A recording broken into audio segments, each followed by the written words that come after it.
Bonjour. Nous revoilà. Enchantée de vous retrouver sur le plateau du Café littéraire. Nous avons un programme copieux jusqu'à ce soir, avec un très beau plateau de fin d'après-midi. Il faut vraiment rester. On a deux beaux plateaux de fin d'après-midi, mais on en a trois, plein. on en a quatre. Bah oui, c'est toute la journée. Ils sont tous intéressants. Et nous sommes vraiment très, très heureux de recevoir l'invité d'honneur ce soir, l'invité d'honneur du festival Étonnant Voyageur 2025, Paul Lynch, que vous avez déjà rencontré à plusieurs reprises, j'en suis sûre, mais visiblement, vous ne vous en fatiguez pas. Et nous non plus. Bon, on est très heureux. On peut peut-être même l'applaudir en avance. Ah. Comme ça lui met un peu la pression. I'm getting tired of me.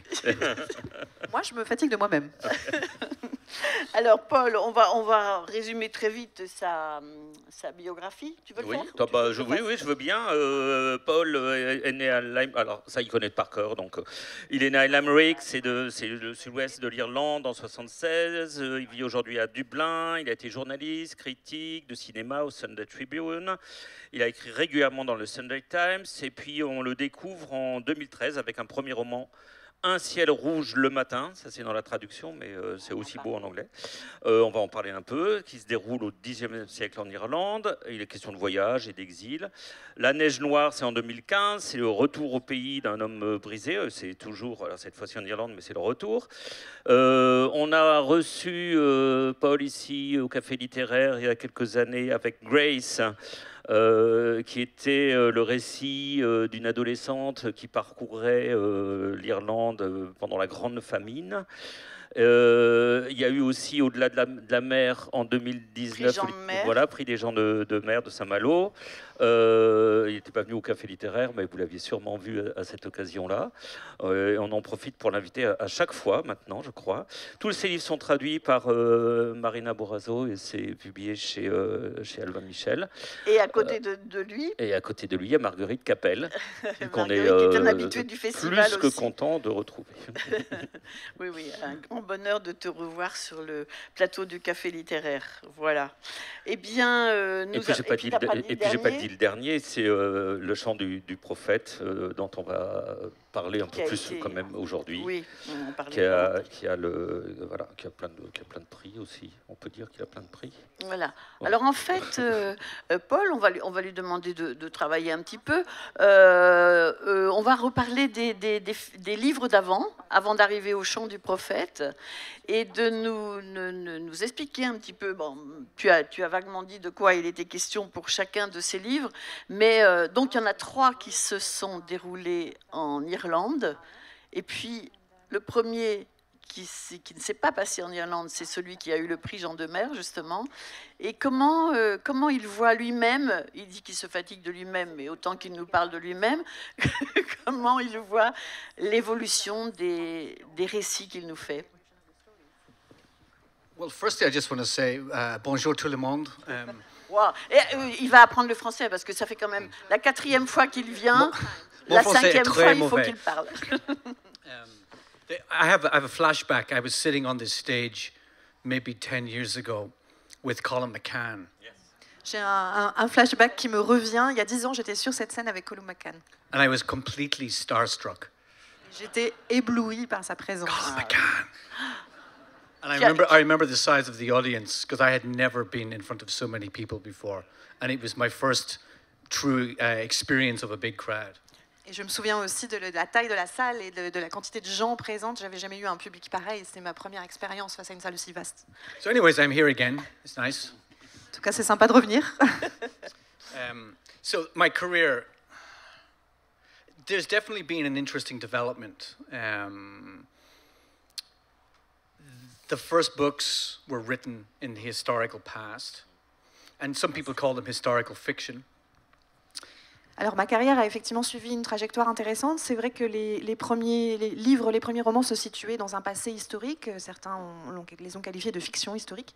But I never really thought of them as historical novels. I thought of them as a sort of environment in which I could push away the noise of the present moment. Mais moi, je les ai jamais vraiment considérés comme des romans historiques. J'avais simplement le sentiment que c'était un espace qui me permettait de chasser le bruit du moment présent. You know, in many ways, I feel like I'm writing the same book over and over again. À bien des égards, j'ai l'impression que je continue à écrire le même livre encore et encore. Even though they seem quite different, underneath in the blueprinting, I see the same project. Même s'ils ont l'air très différents les uns des autres, le fond, le projet reste le même. So what is the project? Et donc, quel est ce projet? In many ways, I think I'm fundamentally interested in questions such as how much human being is in a human being. Je crois que fondamentalement, ce qui m'intéresse, c'est de savoir combien il y a d'humain dans l'être humain. I'm interested in problems of dignity. How do we find dignity in a world that does not want to know us? Je m'intéresse aussi à la question de la dignité et comment on trouve de la dignité dans un monde qui ne souhaite pas nous connaître. I'm interested in the impermanence, the fact that everything in life will be lost. Je m'intéresse aussi à la question de l'impermanence, au fait que tout dans l'existence se perd, disparaît. And so all of us pass through life full of infinite feeling. And yet the infinity around us just doesn't give a damn. Et donc on passe tous, on ressent tous des sentiments infinis, et en même temps ils se perdent dans l'infinité qui nous entoure. So in many ways you could describe this as a post-religious project. Donc c'est en fait quelque part un projet post-religieux. How are we to give ourselves meaning in a world that doesn't want to know us? Comment se donner du sens à nous-mêmes dans un monde qui ne veut pas nous connaître. Est-ce que vous avez une autre question à vous poser à vous-même? I could keep asking myself questions if you want. Oui, je peux continuer à me poser des Do you questions. want to go get some coffee? You want to get some coffee, tea? Vous pouvez aller prendre un café si vous voulez. It's a long day for you, I know. Ça fait une grosse journée, hein. Moi, j'aime bien la référence à la religion, là, puisque ça peut nous ramener au chant du prophète, au titre de ce livre-là. Bah oui, j'ai envie d'y aller de suite. Vas-y, vas-y. Non, tu veux pas? Ah si. Ah bon. Booker Prize en 2023 et puis prix des libraires 2025 en France. Oui, parce que j'ai l'impression que, par rapport à ce que vous venez de dire là, il y a quelques minutes, sur le fait que ça permettait de chasser le bruit du monde, là, j'ai l'impression au contraire que le bruit du monde, il vous tombe dessus, et il nous tombe dessus aussi à nous, et que vous acceptez, en quelque sorte, de continuer à raconter des récits fictifs, mais avec le bruit du monde qui envahit le livre. Est-ce qu'il y a quelque chose de changé de ce côté-là? Yeah, I mean, when I wrote the first three novels, they occupy a very mythic space. All my fiction, I would say, has a strong mythic dimension.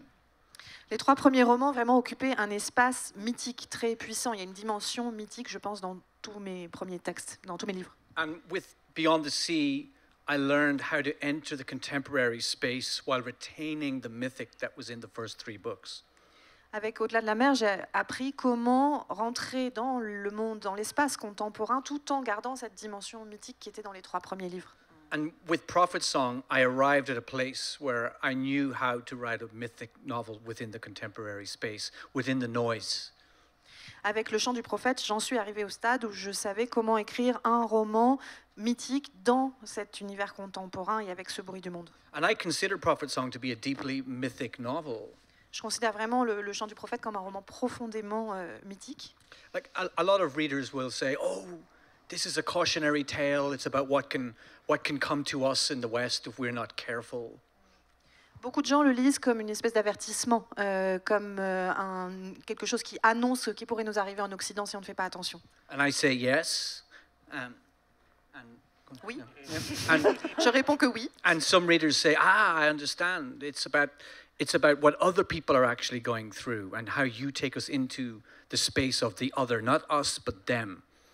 Et d'autres lecteurs me disent on comprend. En fait, la question, c'est comment d'autres, c'est ce que d'autres vivent. Ce que vous faites, c'est que vous nous emmenez dans la peau des autres pour comprendre ce que eux vivent. But the song of the prophet is calling about the end of the world that actually happens again and again and again and again. Mais en fait, le chant du prophète, il invoque une fin du monde qui ne cesse de se reproduire encore et encore et encore. As Ellie Stack, the heroine in this novel, comes to learn that the end of the world is something that's recurrent and that it's always a local event. Ce que l'héroïne du livre va comprendre, c'est que la fin du monde, c'est un événement récurrent et qu'elle est toujours un événement local. We sit at home and we watch the TV news while we're eating our dinner. On est à la maison, on regarde le journal télé, on est en train de manger notre dîner. And we keep this high wall up around our good feeling. Et on enferme tous nos bons sentiments, bien protégés. And we watch on the news images of destruction and dispossession and devastation. Tout en regardant à la télé des images de violence, de dévastation, de gens qui sont privés de tout, qui perdent tout. We see cities reduced to smoking rubble. On voit des villes littéralement réduites en cendres. And we just say, oh, that's war. Et on dit, bah, ça c'est la guerre. But that's the end of the world. Mais en fait, c'est la fin du monde. The people who are living there, that's what the apocalypse actually is. Pour les gens qui habitent ces ruines, c'est à ça que ressemble l'Apocalypse. Avant de résumer le livre, juste pour dire qu'est-ce qui vous a motivé justement, qu'est-ce qui vous a motivé à écrire ce livre, puisque je crois que vous étiez en train de travailler sur autre chose, et tout à coup vous avez laissé tomber un brouillon en cours pour écrire cette histoire. Donc il y a eu un déclencheur. Quel a été ce déclencheur? Yeah, I mean, it's tricky to talk about motivation because writing often begins as an intuitive act. C'est compliqué de parler de motivation parce que souvent l'écriture commence par un acte d'intuition. I had been writing the wrong book for 6 months. En fait, ça faisait 6 mois que j'écrivais le mauvais bouquin. And boy, did I know it was the wrong book. Et je m'en rendais bien compte. Every day I'd turn up and I'd stare at it and I'd go, you're not the book for me. Et tous les jours, je m'y remettais, je regardais ce livre et je disais, mais ça, tu n'es pas le bon livre pour moi. But I persisted because you need to do something. You need to work. Mais j'ai insisté parce qu'il faut bien s'occuper, il faut bien travailler. And it wasn't the book for me because it wasn't moving like a story should. Mais c'était pas le bon livre pour moi parce qu'il ne progressait pas comme une histoire doit progresser. I'm a writer who's in search of a lot of big ideas, but fundamentally I consider myself a storyteller. Je suis un écrivain qui est en quête de grandes idées, de grands concepts, mais au fond, je me considère avant tout comme quelqu'un qui raconte des histoires. And so one Friday afternoon, I just looked at this document and I said, I'm done. I'm closing it. I'm moving it away. I'm never coming back to this. Un vendredi après-midi, j'ai regardé ce document sur lequel je travaillais. Je me suis dit, ça y est, c'est fini, je le ferme et je n'y reviendrai plus jamais. And the interesting thing is I had this sense, this intuition, there was something else waiting back there.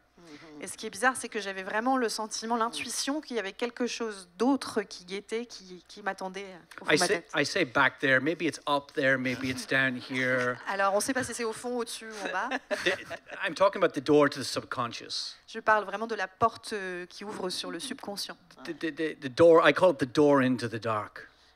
The The door into the dark. Ah, la porte qui ouvre sur l'obscurité. You can't go in, but things come out. En fait, c'est pas une porte par laquelle on entre, mais c'est une porte qui laisse sortir des choses. And the only way they come out is if you are receptive and you listen. Et le seul moyen de laisser sortir ces choses par cette porte, c'est d'être réceptif et d'écouter. And so on Monday morning, I came back and I opened up a new document.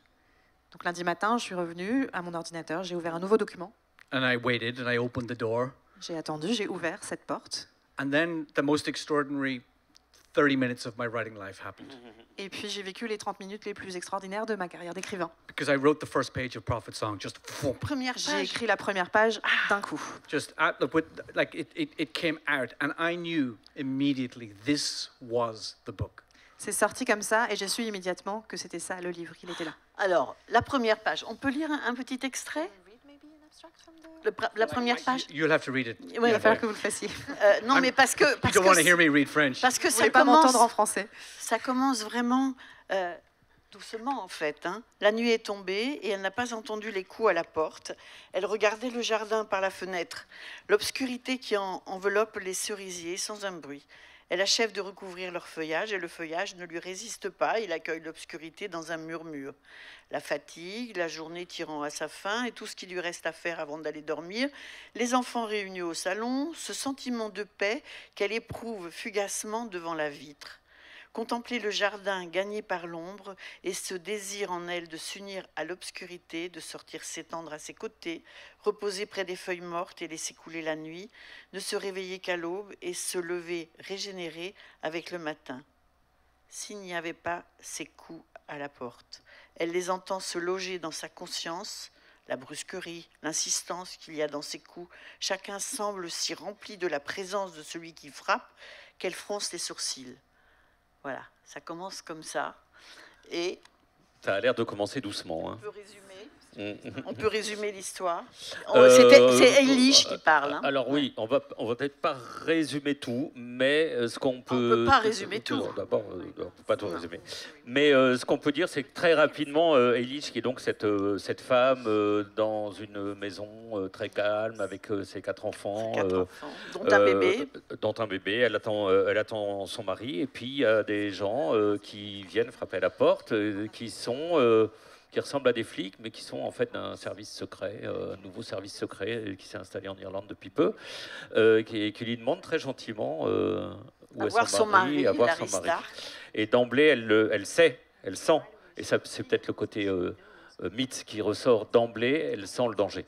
Elle sent qu'il y a quelque chose qui, là, bascule, et tout ça va nous entraîner dans la même angoisse que ce qu'elle vit.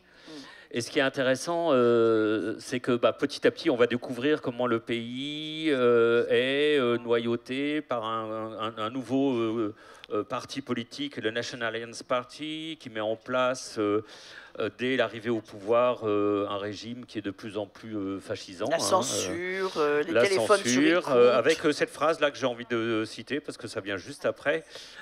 C'est extrêmement simple, Eilish. Le National Alliance Party s'efforce de transformer ce que toi et moi appelons la réalité. Ils entretiennent la confusion, et si l'on prétend qu'une chose en est une autre et qu'on le répète assez longtemps, eh bien, elle finit par le devenir. Et il suffit de le répéter indéfiniment pour que les gens l'acceptent comme une vérité. Rien de bien neuf là-dedans, je sais, sauf que cette fois, ça se produit dans ta propre vie et pas dans un bouquin. Mais pourquoi, Paul ? Parce que pourquoi avoir situé cette histoire en Irlande ? Vous n'êtes pas si impacté que ça par la montée du fascisme ? Oh, because the book's not about Ireland, is it? Mais c'est pas un livre qui parle de l'Irlande. That's the seduction. C'est justement ça l'intérêt, l'attrait. The reader says, well, hold on, how could this happen in Ireland? Le lecteur se demande justement, mais comment est-ce qu'une chose pareille pourrait se passer en Irlande ? You see, the problem is if, for example, I wanted to set this book in a country like Syria, Le problème, c'est que si par exemple je voulais situer ce livre dans un pays comme la Syrie, then the book becomes about Syria ça devient un livre qui parle de la Syrie, and only Syria. et uniquement de la Syrie. But Prophet Song is actually a book about multiple political realities. It's the mythic dimension. It's a story that seeks to contain with it all stories related to this book. Alors qu'en réalité, le chant du prophète parle de réalités politiques multiples. Ce n'est pas une seule histoire, c'est un livre justement qui essaye de contenir toutes ces histoires en elle. Et c'est ça la dimension mythique. And there's also a form of what you call defamiliarization happening here. Il y a aussi quelque part une façon de défamiliariser, un processus dans lequel on perd le contact avec ce qui est familier. You know, as a writer, you're always trying to make the world new again for the reader. Quand on écrit, on essaie toujours de donner au lecteur, d'offrir au lecteur un monde qui lui paraît neuf. We move through the world automatically seeing the world. We don't really see the world. Nous, quand on se déplace dans le monde, on a tendance à le regarder avec presque un œil automatique, on ne le voit pas vraiment. And so when you set a book like this in Ireland, it puts the reader on the wrong foot. Et donc, quand on situe une histoire comme ça en Irlande, déjà, il y a une forme de décalage. On met le lecteur en déséquilibre. And then piece by piece by piece, I show the reader just how easy it is to unravel an entire modern society. Et ensuite, peu à peu, vraiment petit bout par petit bout, je montre au lecteur comment il est aisé de démanteler, de détricoter, déconstruire une société contemporaine comme la nôtre. We've had 80-something years of peace since World War II in Europe. On a eu 80 ans de paix depuis la Deuxième Guerre mondiale en Europe. And the great delusion is that that peace is going to last. Et l'illusion qu'on entretient, c'est de penser que cette paix va durer. But the abyss is always just within reach of us. Mais le gouffre est toujours à portée de main. And in this book, Eilish is one of the sleepwalkers who starts to wake up. Et dans ce livre, Eilish fait partie de ceux qui, des somnambules en fait, qui commencent à se réveiller. When the GNSB knock on that door, that's reality knocking. Quand ces agents viennent frapper à sa porte, c'est la réalité qui vient frapper à sa porte. That's the state about to enter the life of the family. C'est l'État qui s'apprête à faire irruption dans la vie de la famille. Alors justement, en fait, le livre, il est vraiment à hauteur de famille. C'est Eilish qu'on suit.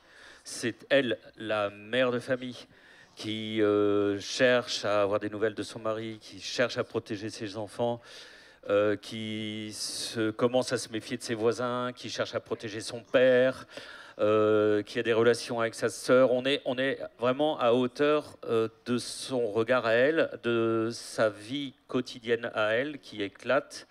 Et qui se retrouve confronté à cette réalité-là.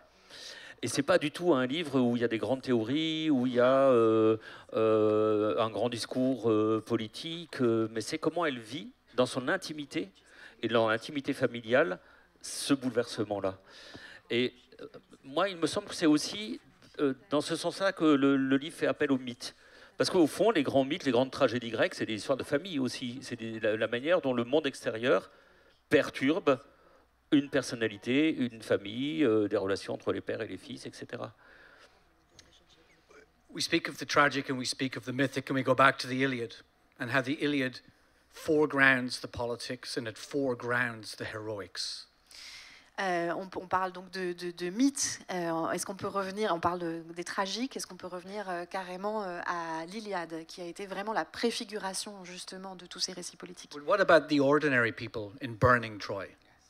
Mais quid des gens ordinaires au moment où Troie est brûlée?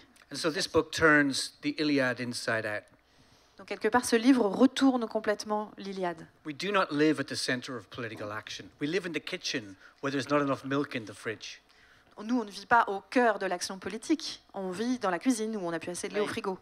And so this book is about placing the emphasis on the personal cost of events. Et donc ce livre cherche vraiment à mettre l'accent sur le coût personnel, le prix personnel à payer pour ces événements. The existential cost of collapse. Le coût existentiel de l'effondrement. And the way I read this book, I take the reader into the space of the character, into the heartbeat of the character. Et la façon dont j'ai écrit ce livre vise à emmener le lecteur dans l'espace du personnage et même dans son pouls, littéralement, dans son cœur battant. So that what Eilish starts to experience in a certain kind of way is what we've all been watching on the news. Donc quelque part, ce qu'Eilish vit, c'est ce qu'on a tous vu à la télé. But when we watch the news, if we're even open, the most we're ever really going to feel is sympathy. Mais quand on est face à notre télé, même quand on est le plus ouvert possible, la seule chose qu'on peut peut-être ressentir, c'est une forme d'empathie. But I wrote this book in a certain kind of way that takes you past sympathy into empathy. Une forme de sympathie plutôt, on va dire. Sympathie, empathie, c'est pas facile en anglais. Oui. Mais j'ai écrit le livre de façon à ce que ça vous amène justement plus loin, au-delà de la simple connivence ou sympathie, vers vraiment l'empathie, la compassion. Into the space where you feel her trauma for yourself, so that perhaps you will feel some aspect of trauma, and maybe you should. Maybe books should hurt us a little bit. Pour que vous vous retrouviez à l'endroit où vous allez vous-même ressentir une part de son traumatisme. Peut-être qu'il faut ça, en fait. Peut-être que les livres devraient nous faire aussi un peu de mal. Do you remember when you were a teenager and you read a certain novel that shook you to the core? Est-ce que vous vous souvenez, adolescent, peut-être d'un roman en particulier que vous avez lu et qui vous a vraiment bouleversé profondément? I think that great art should do that. That's the duty. Je pense que les grandes œuvres ont le devoir de faire ça. C'est le boulot des écrivains, non? Enfin, oui, mais c'est pour ça, je suis sûre, parce qu'on a discuté un petit peu avec Paul l'autre soir quand il est arrivé à Saint-Malo, et il disait lui-même qu'il avait été absolument surpris de l'engouement pour ce livre. Ce livre est vraiment encensé par la critique, encensé par les libraires, encensé par les lecteurs, et c'est un livre pourtant très, très, très dur, mais qu'on n'a pas envie de lâcher et qui vous laisse long sillage. Un long sillage, on parlait de sillage hier, c'est un long sillage. Et en fait, c'est parce que aussi, il est écrit à hauteur d'hommes, de femmes, d'enfants. On va suivre Elish, donc la femme de l'Aristarque, qui est enseignant et syndicaliste, et qui va être arrêtée par cette police secrète et qui va disparaître ainsi.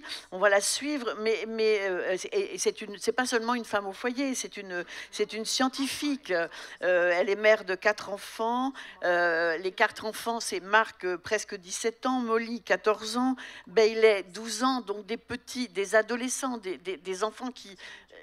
il faut tenir le caractère de ces enfants. À ces âges-là, on sait que c'est pas compliqué. Et puis, il y a Ben, le bébé. Et c'est, je pense, cette proximité, cette sympathie ou cette empathie que l'on éprouve pour tous ces personnages qui fait que ce roman vous frappe au cœur. Je le crois vraiment. Alors, il faudrait quand même que je pose une question à la fin de ça. No, you can keep going, it's fine. Poursuivez, pas de problème. Peut-être je peux poser une question, moi. Tiens, il me semble, là, parce que je tombe sur un autre passage où Eilish chuchote à l'oreille de Molly, une de ses filles. On est entré dans un tunnel, il n'est plus possible de retourner en arrière, on n'a pas d'autre choix que d'avancer, c'est la seule solution, avancer jusqu'à ce que nous voyions la lumière à l'autre bout. Donc elle a des paroles apaisantes, on traverse un tunnel, mais il y a la lumière au bout. C'est les paroles d'une mère, et ça me fait penser à ces autres paroles que j'ai citées tout à l'heure, ces mots qui sont transformés par le parti politique, et ça fait penser au chant du prophète. C'est encore une autre manière de parler, enfin de traiter la question du mot et de la parole. Et ma question, c'est ça. Paul, vous êtes tellement... on l'entend à l'écriture, et la traduction le rend vraiment très très bien, hyper attentif aux mots, à la justesse du mot, de son sens intellectuel, je dirais, de sa signification, mais aussi de la manière dont il va nous marquer d'un point de vue sensitif. Et de voir ce monde qui est si peu attaché aux mots, qui les transforme, qui les utilise, qui les retourne, qui les dévalorise. Moi, je me demande si c'est pas aussi un livre sur ça, sur la réhabilitation, au fond, du pouvoir des mots. C'est la question que tu poses. C'est la question que je pose. Voilà. Il y avait un point d'interrogation à la fin. The job of serious fiction is to show us the truth of the world somehow. La mission d'une œuvre de fiction sérieuse, c'est de nous montrer d'une façon ou d'une autre la vérité du monde. There are many different ways of describing this. Il y a beaucoup de façons différentes d'en parler. One is that a book like this is a Medusa's mirror. On peut, par exemple, qualifier un livre comme celui-là de miroir de la Méduse. We can't stare at the Medusa directly, but the work of art, the novel, allows us to stare at the Medusa. Comme on ne peut pas regarder la Méduse droit dans les yeux, l'œuvre nous permet de la regarder de façon directe. And you can't build a truthful reflection of humankind without the proper use of language. Et on ne peut pas faire dresser un portrait juste, vrai, de l'humanité sans utiliser convenablement les mots. Everywhere you look and hear now, we're in a climate where the use of language is getting very, very slippery. Partout où on regarde et partout où on écoute aussi, où on tend l'oreille, on sent qu'on vit dans un moment du monde où justement l'usage des mots devient quelque chose d'extrêmement glissant. It is, for example, the hallmark of fascism to change language, to abuse language, to say one thing is another thing, and to keep saying it's true. C'est vraiment un des marqueurs du fascisme que de changer le sens des mots, de répéter qu'un mot veut désormais dire ceci et de transformer ainsi le sens des mots. And Simon Eilish's father, he's also a scientist, and he says to her at one point in the book, what they're doing is an old story. Et c'est Simon, le père d'Eilish, qui à un moment du livre, effectivement, lui, il est scientifique et il lui dit, mais tu sais, tout ça, c'est l'histoire ancienne, ça, c'est quelque chose qui vient de loin. Tu crois à la réalité? Il lui pose la question, tu crois à la réalité? Yeah, so the problem of reality is being discussed in this book. C'est la question de la réalité, effectivement, qui est abordée dans ce livre. Because Eilish, as a scientist, belongs to a tradition that's seeking truth. Parce que Eilish, elle est scientifique et justement, elle appartient à cette tradition qui cherche la vérité. For 500 years, we've had a tradition of seeking out what we might call objective reason. Ça fait 5 siècles, 500 ans qu'on a cette tradition de rechercher une vérité, une raison objective, une rationalité objective. Scientists, experts, they build a version, an interpretation of the world that we can all agree on is real, even though there is no absolute truth of what the real is, but objective reason allows us to get a sense of the truth. Les scientifiques, les experts construisent une interprétation du monde sur laquelle on peut tous se mettre d'accord, même s'il n'existe pas une seule interprétation de la vérité du monde. Cette rationalité objective, elle permet quand même à cette version-là d'exister. When Newton climbed those stairs out of the medieval dungeon as an early scientist, what they did was they laid down the bedrock of empiricism and skepticism. Alors, dans ces donjons des tout premiers scientifiques, ce qui se posait à cet endroit-là, c'était justement les fondements de l'empirisme et du scepticisme. They gave us a tradition, they established a tradition of truth-seeking. C'est le début qui crée justement cette tradition de quête de la vérité. But we now live in a world where subjective belief is replacing objective reason. Mais on vit aujourd'hui dans un monde où la croyance subjective remplace cette raison objective. Social media has completely shattered the mirror. Ce sont les réseaux sociaux qui ont complètement fissuré, brisé le miroir. So our epistemology, our sense of the real, is being eroded. Notre épistémologie, notre rapport à la réalité est complètement érodé. And when all of us can no longer agree on what is real, as a civilization, we're in serious trouble. Et quand on n'arrive plus à se mettre tous d'accord sur ce qui est vrai, ce qui est réel en tant que civilisation, on est dans une situation très grave. So words really matter. Donc oui, les mots comptent, importent. Alors, je voudrais juste qu'on revienne un tout petit peu sur ce personnage de Simon, le père d'Eilish, son père. Je le trouve incroyable parce qu'en fait, c'est un vieil homme dont elle doit s'occuper aussi parce qu'il perd peu à peu la mémoire. Et en même temps, on a l'impression, c'est lui qui a les plus grandes fulgurances, la plus grande vision de ce qui va arriver. C'est ça qui est fou. Il perd la mémoire, c'est comme s'il voyait plus le futur que sa fille. Non? Yeah, I mean, he has these moments of great lucidity. Oui, il a des moments de très grande lucidité. He sees what's actually happening. Il voit vraiment ce qui se passe. Because Eilish and everybody else in the society, they don't want to believe that what's happening is true. Parce qu'Eilish et tous les autres membres de cette société ont énormément de mal, ne veulent pas croire que ce qui arrive est vrai. You know, it goes back to the idea of the old idea of the frog in the pot of water and the temperature going slowly up. Ça revient à la vieille idée de la grenouille qui est dans la marmite et la température augmente très doucement. We know scientifically the frog does leap out. On sait, c'est prouvé scientifiquement que la grenouille ne se sauve pas. But it's a powerful symbolic metaphor for human beings. C'est une métaphore symbolique très puissante de l'humanité. We don't notice the temperature changing in our lives. On ne remarque pas le changement de température de nos vies. But he sees it and he says to her, Mais lui le voit et lui dit, you need to get out. Yes. tu dois t'en aller, il faut que tu sortes.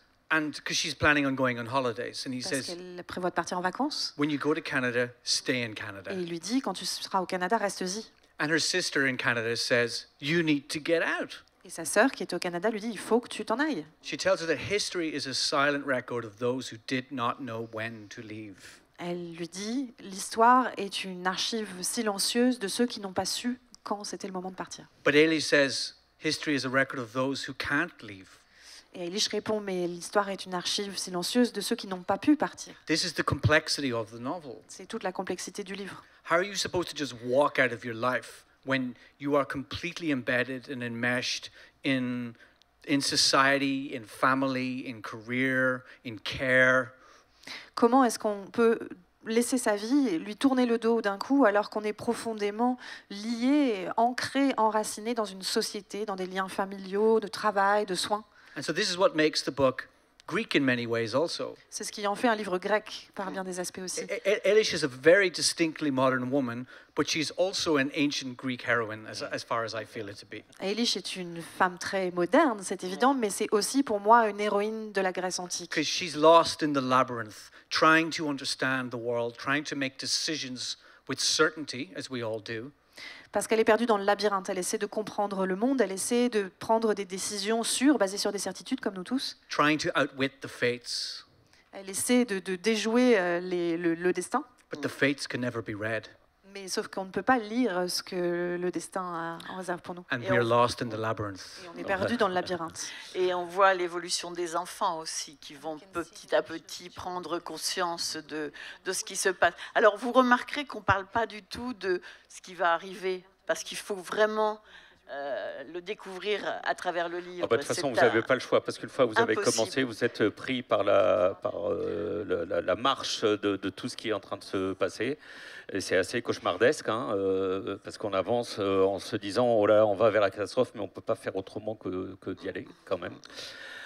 Et ça, c'est un peu ma question aussi, Paul, c'est... moi, le père d'Eilish, pour moi, c'est un peu la pitié, c'est-à-dire qu'il est aveugle et en même temps il est visionnaire. Donc ça nous ramène encore à la mythologie. Mais- C'est une idée fixe, c'est toi ce soir. Ah bon? Oui, c'est vrai. Non, Non, mais c'est c'est comment faire pour vivre dans l'illusion, en sachant que c'est une illusion, et en même temps en se disant il faut sortir de cette illusion. Comment on arrive à vivre avec cette contradiction-là permanente, à partir du moment où on en a pris conscience. I'm not sure I fully understood that. Il me semble que Eilish, elle sait qu'elle vit dans quelque chose d'illusoire, qui est cette paix qu'elle pourrait retrouver, paix future. Et c'est le drame, la tragédie dont on parlait il y a quelques minutes. Mais moi, ce qui m'intéresse là, c'est la question de jusqu'à quand on peut s'illusionner, jusqu'à quand on peut accepter de vivre dans l'illusion. On peut faire l'autruche, oui, c'est ça. I mean, it's a tricky thing to answer. C'est vraiment compliqué de répondre. You know, what's happening in the book is she's starting to wake up slowly from her delusions or her illusions. Ce qui se passe dans le livre, c'est qu'elle s'éveille peu à peu et sort peu à peu de cette illusion. The illusion that the truth will always prevail, L'illusion que c'est toujours la vérité qui l'emportera, that justice shall prevail. que la justice l'emportera. But what happens in the story is that she starts to point her way towards hope. Mais ce qui se passe dans l'histoire, c'est qu'elle commence à s'orienter pour aller vers l'espoir. Because hope is always the last thing to die. Parce que l'espoir, c'est toujours ce qui meurt en dernier. And as she goes through the circles of hell and she starts to lose one thing after another, the only thing left is this sense of something has to hold. There has to be some good in the world. Et donc, si elle pénètre dans ces cercles de l'enfer et qu'elle perd tout petit à petit, l'une après l'autre perd tout ça, il faut bien qu'il y ait quelque chose au bout, l'idée qu'il reste quelque chose de bien dans le monde. You know, I sometimes think that my sort of job as a writer, even though my books are very dark, they're showing you the worst so that we can live the best.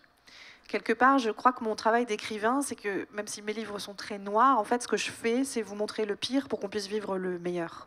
A book like Prophet Song shows you that this thing that we have here, civilization, is such a fragile thing. Ce que le chant du prophète vous montre, c'est que ce qu'on a ici, une civilisation, c'est quelque chose d'extrêmement fragile. And if we lose it, it's gone.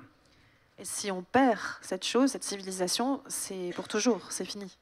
And so we have to fight for it. Et donc il faut se battre.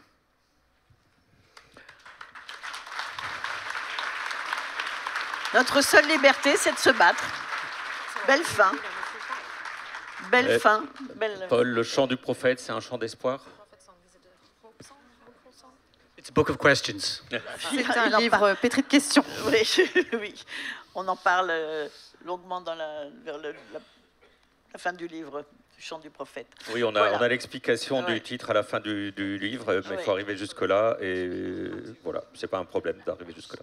Un grand succès. Alors, on a parlé des autres livres de Paul. Malheureusement, Francis, qui est par là, son éditeur a voulu aller les chercher pour qu'on les amène sur le plateau. Il n'y en a plus.